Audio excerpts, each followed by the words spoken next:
चंपापुर गांव में शंभू अपनी पत्नी दुलारी और बेटे मुरारी के साथ रहा करता था। शंभू और उसका परिवार मुखिया के खेतों में फसल उपजाकर जैसे तैसे अपना घर चलाते, जिसमें गांव के लोग भी मुखिया के खेतों में फसल उगाकर आधी फसल मुखिया को दिया करते।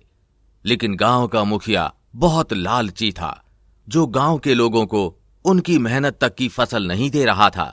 मुखिया जी, इस बार मैंने अपने खेत में धान की खेती की थी, लेकिन आपने मुझे धान की खेती में से आधा धान देने का वादा किया था। हाँ, मैंने तुम्हें धान देने का वादा किया था, धान से चावल निकाल कर देने का वादा नहीं किया था। इसका मतलब तुझे धान से चावल निकालने के बाद 1/4 चावल का हिस्सा मिलेगा, क्योंकि धान में तो चावल से ज्यादा भूसा होता है। लेकिन मुखिया जी, ये तो सरासर गलत है। महीनों तक खेतों में दिन रात एक करके मैंने काम किया, लेकिन बदले में आपको 3/3 हिस्सा मिल रहा है और मुझे 1/3। देख शंभू, अगर तूने ज्यादा आनाकानी की तो मैं तुझसे खेत लेकर छगन को दे दूंगा। उसको मैं एक बार कह दूं कि मेरे हिस्से में इतना अनाज आना है तो वो एक बार सवाल नहीं करता। लेकिन मुझे अब लगने लगा है कि तेरा खेत से मन भर गया है। नहीं नहीं मालिक, ऐसा बिल्कुल भी नहीं है। मैं तो बस अपने मेहनत का हिस्सा मांग रहा हूँ, लेकिन आप कहते हैं तो मैं 1/3 चावल लेने के लिए भी तैयार हूँ। अब मुखिया के आदमी शंभू को 1 क्विंटल चावल में से 25 किलो चावल देकर 75 किलो चावल खुद रख लेते हैं और शंभू भी उन चावल को लेकर घर आता है। ये लो, इस बार भी फसल से हमें 25 किलो चावल ही बचा है। अरे कैसी बातें कर रहे हैं आप?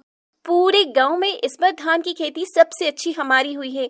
फिर भला ये 25 किलो चावल किस हिसाब से दिया है मुखिया जी ने? बड़ी लंबी कहानी है। तुम तो जानती हो मुखिया जी कितने लालची हैं, और मुझे कहने लगे कि मैंने उन्हें धान देने का वादा किया था, ना कि चावल।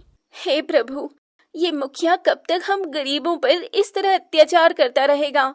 इसका अत्याचार तो दिन ब दिन बढ़ता ही जा रहा है, और हम गरीब लोगों की तो मजबूरी है जो उसके खेतों में काम कर रहे हैं। मेहनत हमारी, पैसा भी हम लगाते हैं, लेकिन बैठे बैठे गांव के हर एक घर से अनाज ज्यादा से ज्यादा उसके हिस्से जाता है। दुलारी और शंभू बात कर ही रहे होते हैं, तभी वहाँ गांव की मंजू आती है। अरे दुलारी बहन, थोड़ा आटा चावल कुछ है तो दे दो। घर में अन्न का एक दाना नहीं है, और मैं तो अपने पति को कह कह कर थक गई हूँ कि मुखिया के खेत में खेती करना छोड़ दो और कहीं मजदूरी देख लो। अरे मंजू, तेरे साथ ऐसा क्या हो गया जो तू ऐसी बातें कर रही है? अरे दुलारी बहन, क्या बताऊँ आपको, इस बार गेहूं की फसल की थी मैंने, और गेहूं की पूरी 20 बोरियां खेतों से ले जाकर जमींदार के दरवाजे लगा दी। और जब बंटवारे का समय आया तो 2 बोरी गेहूं देकर कहता है, मैंने तुझे कहा था ना कि गेहूं के बदले पैसे दे दूंगा।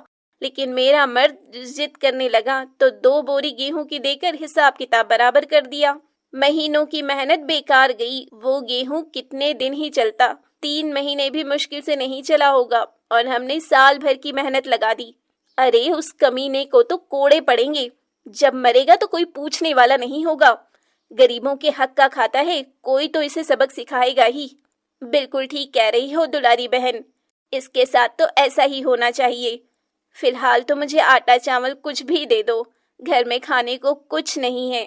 गांव के लोग मुखिया के बढ़ते हुए लालच से परेशान थे। बेशक मुखिया गांव वालों को अपनी जमीन देकर उनसे उनका आधे से ज्यादा हिस्सा अपने पास रख लेता, और जैसे भी 1/3 हिस्सा देकर उन्हें वहां से भगा दिया करता। एक रोज शंभू अपनी पत्नी से मजदूरी को लेकर बातचीत कर रहा होता है। वहीं शंभू का बेटा मुरारी बैठकर खाना खा रहा था। दुलारी, मैं इस बार मुखिया जी की खेती नहीं करूंगा। मैं कल ही जाकर उन्हें मना कर दूंगा कि अब मेरे बस की खेती नहीं रही, मैं मजदूरी करके खा लूंगा। लेकिन ऐसी भी क्या बात हो गई पिताजी, जो आप मजदूरी करना चाहते हैं खेती छोड़कर? आपको पता भी है खेती में कितना आराम है। मजदूरी में तो पूरे दिन घिसते रह जाएंगे आप। अरे तुझे क्या, तेरा बाप मजदूरी करके तेरा पेट पाले या खेती करके, तुझे तो बस रोटी तोड़ने से मतलब है। तुझे पता भी है वो जल्लाद मुखिया लालच का मारा गांव के लोगों को लूट रहा है।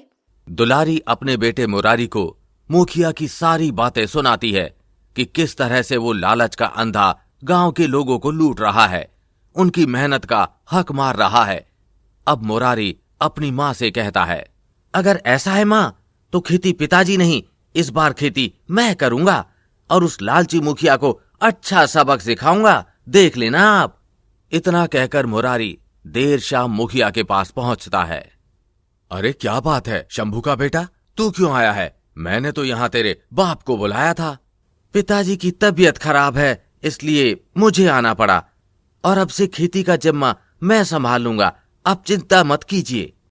पहले बाप को मूर्ख बनाता था, अब बेटे को मूर्ख बनाऊंगा, और इसे तो बाप से भी ज्यादा मूर्ख बनाऊंगा। बहुत मजा आने वाला है। तो इस बार के फसल का सौदा कर लेते हैं।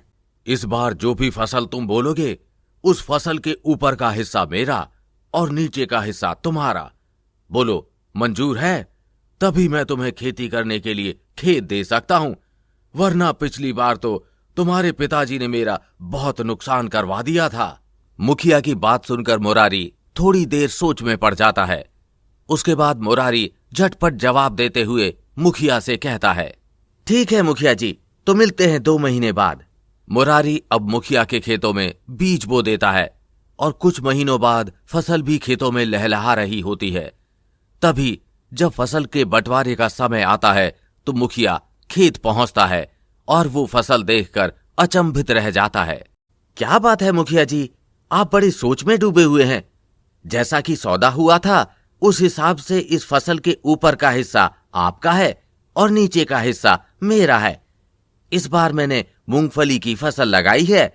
मूंगफली मेरी और मूंगफली के ऊपर का हिस्सा यानी तना आपका।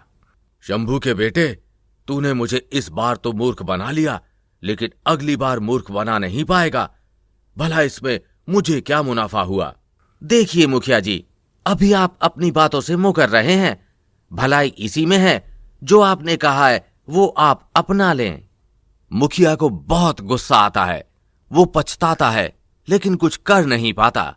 अगली बार फिर से मुखिया बहुत सोच समझकर मुरारी को फसल करने के लिए खेत देता है, लेकिन इस बार खेत देते हुए मुखिया मुरारी से कहता है, इस बार के सीजन के हिसाब से जो फसल होगी, उस फसल के नीचे का हिस्सा मेरा और ऊपर का हिस्सा तुम्हारा।